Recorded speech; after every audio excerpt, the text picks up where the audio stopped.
KDKA.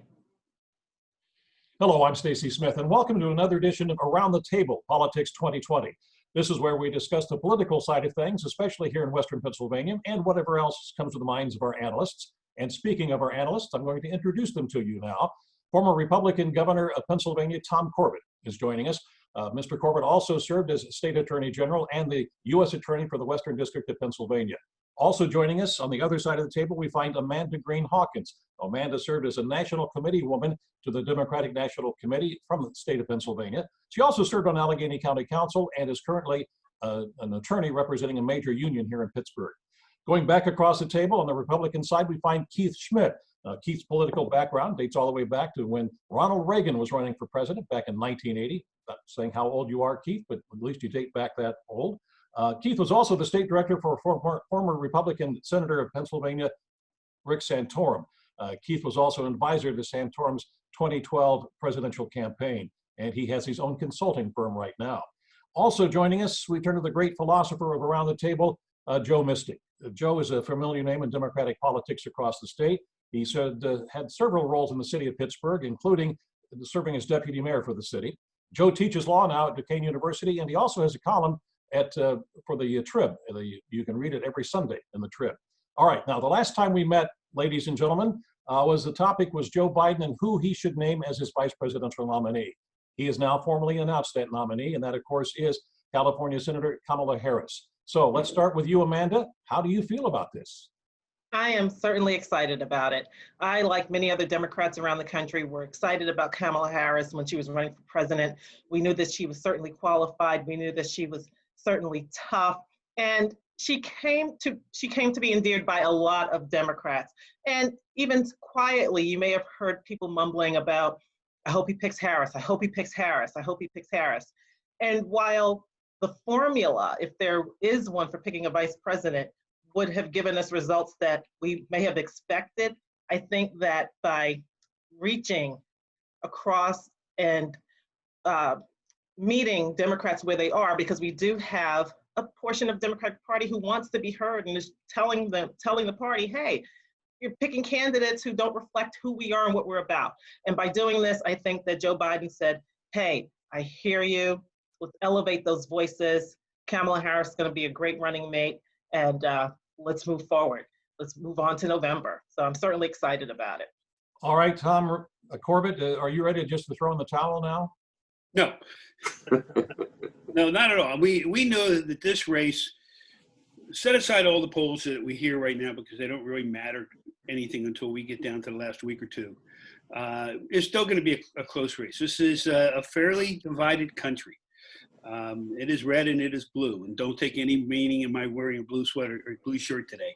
That, the selection of a vice president is important the day the selection is made. It's important the day that they have the debates together. And it's important come election day. But I think in selecting Kamala Harris, he selected somebody who is really going to carry the battle to the Republicans. She's going to be a very tough campaigner. She speaks very well. She's a former prosecutor like me. She is going to make it difficult as much as she can on the Republicans and trying to convince Democrats to support her, but more so trying to convince those people in the middle. And that middle continues to get smaller and smaller, that she would not only be a good vice presidential candidate, but as we've talked before, that she would be a good successor if something would happen to a potential President Biden, that he would resign or become ill, or for a second term, because I don't see Joe Biden running for a second term in his 80s. She would be a logical candidate there. So she fits the bill. A lot of other candidates that were out there, many of them well qualified in their own positions, but I think Joe made a safe pick in picking her, but a smart pick in picking her. All right, let's bring in now Joe Mystic. Joe, you said a long time ago when you and I were talking about this back in the spring, you felt this would be his choice. Yeah, I did think it would be his choice, and I agree with the governor. It's a safe pick, and it's a smart pick. We have a ticket on the Democratic side that looks a lot like America looks. We have a Roman Catholic candidate practicing Roman Catholic candidate for running for president. The vice presidential candidate, a black woman, is half Jamaican and half Asian, half Indian. She's married, her husband's Jewish. I mean, this is an attractive ticket, no matter who you are. I mean, if you're looking for any form of ethnic voting, there's something to offer here on the Democratic side, no matter who you are. This is a ticket that looks much like the complexion of America. And it's a stark contrast from what we see on the other side. I think that a measure of how effective a selection this was, as can be found in the Republican response. They have lambasted her the moment her name was announced. These are vile personal attacks. It's the kind of stuff on social media you wouldn't want your mother to see. It's the kind of stuff that would probably get you slugged in most of the taverns in the good neighborhoods across America. It's reprehensible, the stuff they're saying about her. And I think that signals to me they don't have any substantive arguments. You go to name calling, you start with name calling when you can't find anything substantive wrong. Are you saying the name calling is coming from the Trump administration? It is indeed. I mean, he started off out of the gate. He called her nasty, and nastier, and very, very nasty. His go-to insult, especially for women in government, and he launched that out of the gate, and has gone on to call her either a socialist who's too soft on crime, or as a prosecutor, she was too tough on crime. They can't find their way on this. Now they're going to find their way. They'll come up with a message, and they'll hammer it home because they have a lot of money. But right now they're scrambling, and I think that's a sign that this was a safe and a good choice, as the governor suggested. All right, Keith Schmidt, we're going to bring you in right now. You have been saying since we started this program that this was probably going to be the most important selection that the country has seen for a nominee for the vice presidency. Did he hit a home run with this one? Well, as I said on the last time we filmed, I was hoping for, I named two people that I would hope he would pick. Kamala Harris was one of the people that I hoped he'd pick. I'm in the unenviable position this morning of having to disagree with everybody that spoke so far, and I respect them all. But I don't see this as a safe pick whatsoever. First and foremost, let me tell you, she's qualified. I don't question her qualifications. She's highly qualified, in fact. The question is whether her politics and her policies do meet with the expectations of where the American people want to go in the next 4 years, 8 years, and beyond. And I would say that's not the case. I would say that his whole campaign that was based on sort of a return to normalcy and some sort of non-threatening figure to go back before the Trump era and kind of settle things down a bit. Well, I would suggest that he just ginned them up a bit. I mean, because he not only picked a liberal, he picked a California liberal. And even the people that don't follow politics or just occasionally follow politics, I think that's actually a saying, California liberal. When you think of the Adam Schiffs and you think of the Nancy Pelosi's, it's kind of like you take California out of the equation because they skew everything. They're too liberal. And the average American, I think, knows that. So it's not going to be hard to sell that Kamala Harris is a more liberal figure than even Joe Biden. She was rated the fourth most liberal senator in the United States Senate. She voted with Bernie Sanders 92% of the time.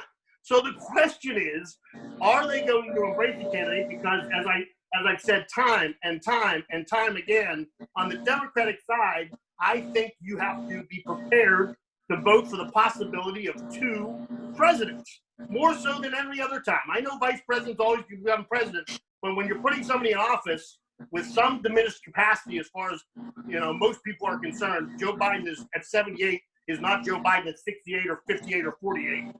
There could be a reason why he doesn't even choose to finish his first term. And then there's the real issue. I think they're going to hammer down the fact, do you want to put somebody as president of the United States that was selected, not elected? Because in 4 years, if he chooses not to run, she runs on her own right and wins, that's one thing.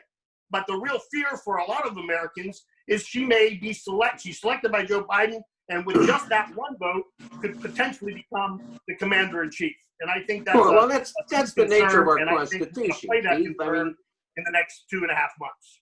Keith, it's the nature of our Constitution. The vice president is always selected and not elected, and there's always a possibility, and we've seen it too many times, that person will become president.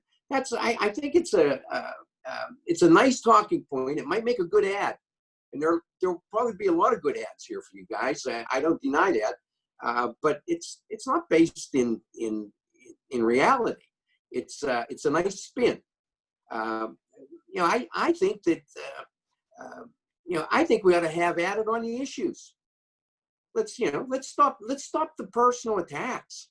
My goodness, and on the issues, let's ask Donald Trump, was she too tough on crime as a prosecutor, which she has said, or is she too liberal on crime? I don't get where he is.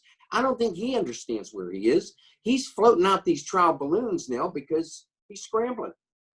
Yeah, we hear California liberal, like it's supposed to be an insult. But when we look at her record as a prosecutor, not a persecutor, I think that is a record that will appeal to a lot of the base. And we saw that, for example, with Charlemagne the God, that conversation that Biden was having with Charlemagne the God on the radio show. And there is a large element in the Democratic Party, people who would lean Democrat, who want to know, how are you on criminal justice reform? How are you on foreclosures in poor communities when banks want to take people's homes because they have been taken advantage of perhaps by mortgage companies? And we see in her record that she has fought for people who have been taken advantage of with mortgages. We see that she has offered criminal justice reform where people who were first-time offenders, were given the opportunity to go to school, get an education, to do things that wouldn't harm, to do things so that they could overcome the challenges and issues which got them arrested in the first place and help get them out the system. And these are things that are going to resonate very well with a large portion of people who lean Democrat and people who are Democrats, and turn them out come November. Well, I think it remains to be seen whether people who lean Democrat but aren't Democrat, the independents in the middle, are actually attracted to her. Why I said she's a smart pick, excuse me, is that she really does help him with his base. She really does help him with the progressives. She's from California. He was going to win California no matter what. But there was a great deal of discussion, and if you think about it, she didn't do very well in the primary debates and so forth. Her numbers were very low, but she does have an attraction to the progressives, particularly in this time post George Floyd, particularly in the time of coronavirus. She solidifies that.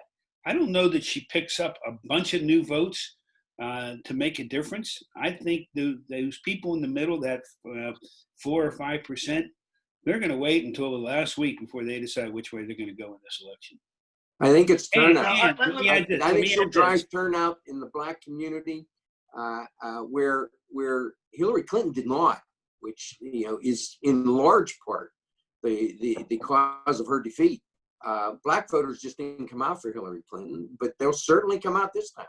Well, let me tell you, I'll agree with my Democratic counterparts wholeheartedly that this should not be personal.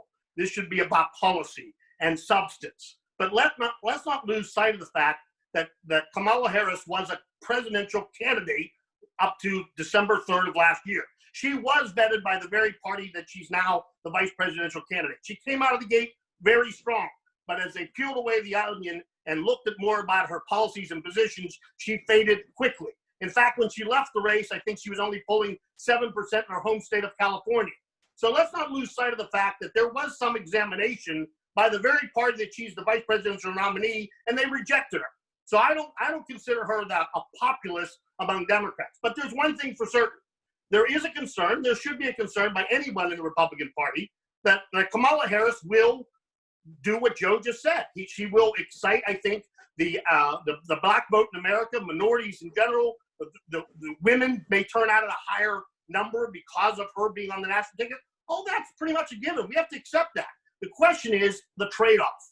You know, the moment the further left that a vice presidential nominee is, the better chance of Republicans stealing swing Democrats. So the question is, how many swing Democrats can we steal by defining her aptly as a liberal California Democrat? Will we now pick up the Democrats in Newcastle and Johnstown and Beaver and Fayette counties and on and on and on, Uniontown? I say we will. And the question is, where will that trade-off go? Will we gain more votes, or will they gain more votes because of his choice for the vice presidency? Well, Keith, I think a lot of the places you talked about, they've gone Republican anyways.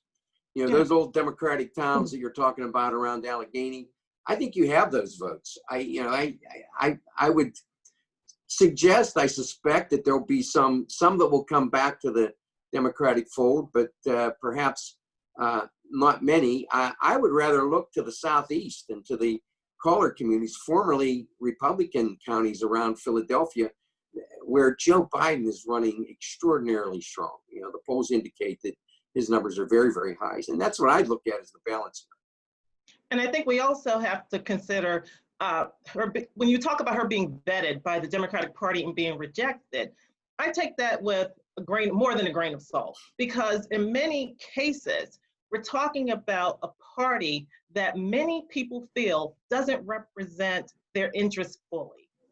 Don't forget, there is that population who feels that it's too moderate, it doesn't care about what people on the ground want, what they need. And so for a party like that to vet her and reject her, you would expect that. But when you have someone like Joe Biden looking at her and saying, yes, this is my VP pick, it says, hey, I'm sending out an olive branch. Let's meet each other where we are. Let's move forward together. Let's go forward together. And I think that's what he did. And I think it'll be a new Democratic Party. Well, it's a good, interesting point you just bring up there, Amanda, because Ezra Klein, who is not known as a conservative writer for Vox, by the way, had a column yesterday in which he said that basically the past, since 2000, the Democratic vice presidential candidates have always been to the right of the candidate himself or herself to mollify the moderate voter within the Democratic Party and moderates outside the case. Just as Keith is trying to say, this time the choice has gone to go more to the left. Are you convinced that most Americans are ready to go that way? I think that there are a lot of people who are ready to go that way. I think we already have a lot of people who are registered Democrats to start with. The question is, what encourages them to, what motivates them to come out and vote? And I think that this is something that certainly motivates them to come out and vote. I think we saw that in 2008 and in 2012 as well with Barack Obama's campaign, particularly in 2008. But the excitement generated by hearing a voice that sounds like theirs, it sounds like ours. This is someone who knows what life is like for me. This is someone who knows and understands what I go through. Well, you're talking right now about the Black community. I'm talking about a more broad-based approach to this, and that is America ready to go more to the left in general? I'm not talking about a one. And I'm not talking about Black voters either. I'm talking about all voters. I think that in my experience from running a statewide campaign last year, I met people of all races, all different backgrounds, who had a lot of things in common with not having enough food on the table, with not having enough money to make ends meet. There are a lot of issues that people are facing across the board that have to do with their economics and the situations that they're presented with. And many of them feel that no one understands what life is like for them. And when they hear politicians campaigning, they talk a lot about the middle class, the middle class, the middle class. No one talks about poor people. And that is something which will motivate people to turn out. Talking about poor people, talking about Kamala Harris's record as perhaps that California liberal and what she did to help elevate some of those marginalized voices. Governor, your response. It's interesting to watch this because we're in a different bubble here in Western Pennsylvania than they are in the Philadelphia region. I would say if you look at the city of Philadelphia, there's definitely a move to the left. If you look at the leadership in the city of Philadelphia with the mayor and the district attorney, they've gone very far to the left. They're progressives. You look at California, they've been progressives for a long time. You look at Washington State, you look at Oregon, look at what's going on. There's some issues of progressive issues that are, in some cases, not looking good for the progressives when there's a civil disobedience to the amount that we have seen on TV so far. I don't think this country is going to the left. I think, I've always said, I think the overall country, if a scale of 1 to 10, liberal to conservative, is about a 6 or a 7. Question is now, are we going back to a 5 or a 4? There's not a drastic change, but it's regional. It is regional. You go into Texas. Texas is a red state. It used to be a blue state years ago. Now it's going back to somewhere in between in the cities as compared to outside the cities. It's part of the history of this country, of the difference of the regions, the difference of agriculture versus industry, of cities and poor, of people who have privilege and so forth. We're seeing a lot of that being discussed today. Now, transpose that to the election in November. This election is one thing. It's a referendum on Donald Trump's behavior, frankly, and performance. And, I think it's, if he continues down the road he's going, and if Vice President Biden continues down his road, it's going to be a very close race. It's not going to be a runaway at this point in time. But who knows what's going to happen between now and then. And Keith, I'll ask you, you usually know how many days to go. We don't know what's going to happen. Is there going to be some major accident? Is there going to be some major military operation that has to take place in Iran if Iran attacks one of our aircraft? Is he going to wag the dog, Governor, is what you mean? Oh, the cynic in my colleague. No, well, if I remember correctly, it's the meeting's on the left on that one. I'm not sure that we're not at a watershed moment here where we shouldn't be talking liberal versus conservative and vice versa. It seems to me that we're at one of those points in history where one issue can bring all of us closer towards the center.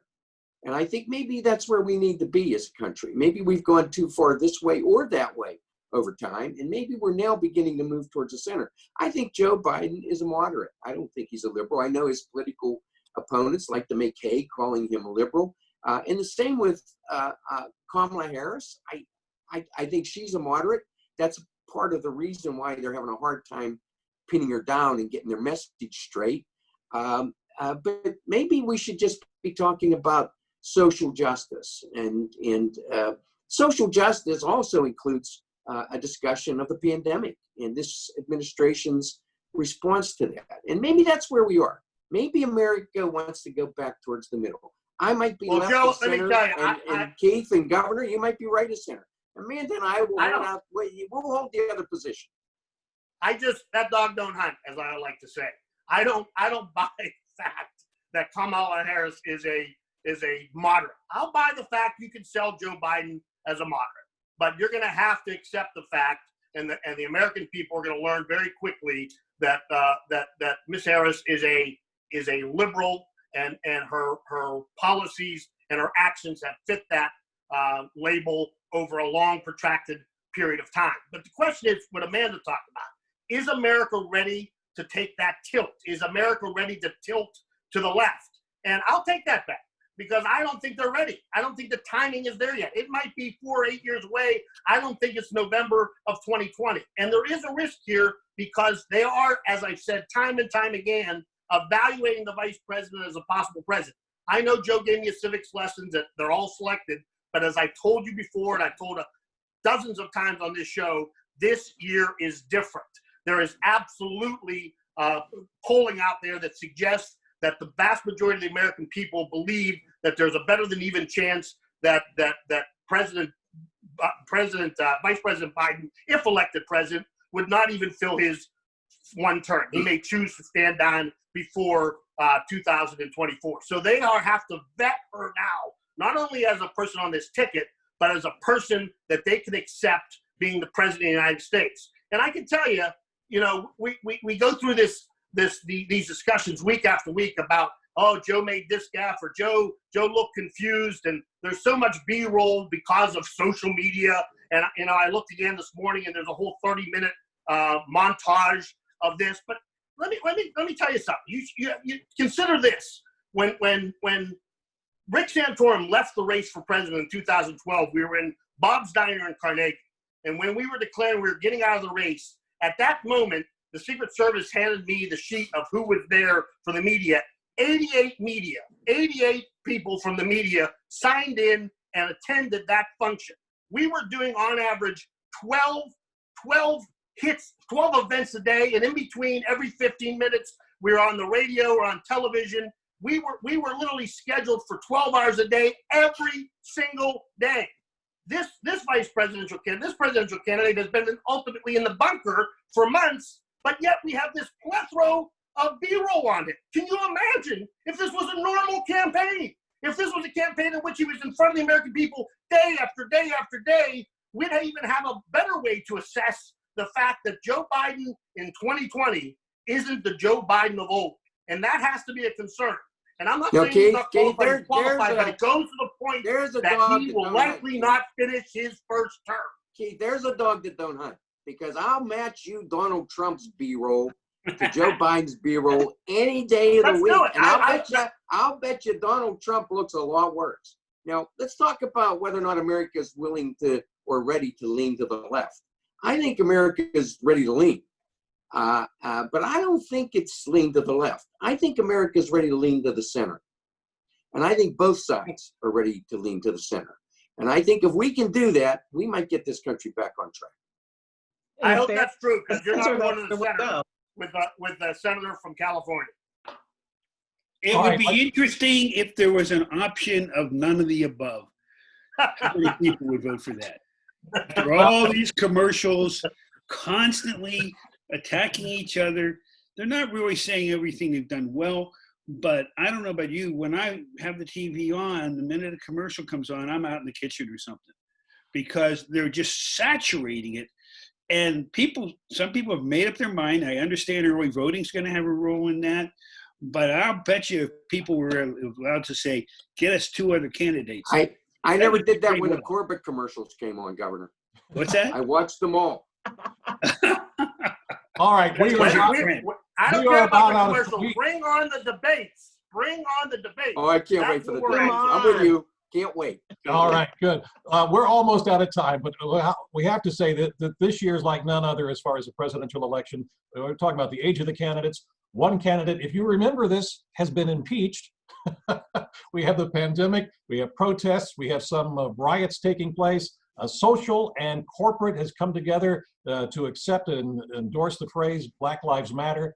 And ladies and gentlemen, this is only August. So I would like to leave it with this and your thoughts on this last thing.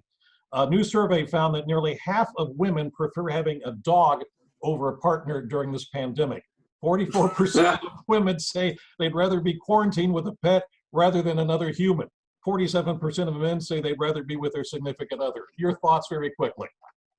Men love their spouses.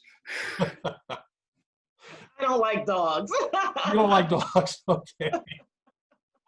All right. Well, thanks so much for joining us on this edition of Politics 2020 Around the Table. We'll see you again next week. Thanks to all of our analysts. Thank you, Stacy.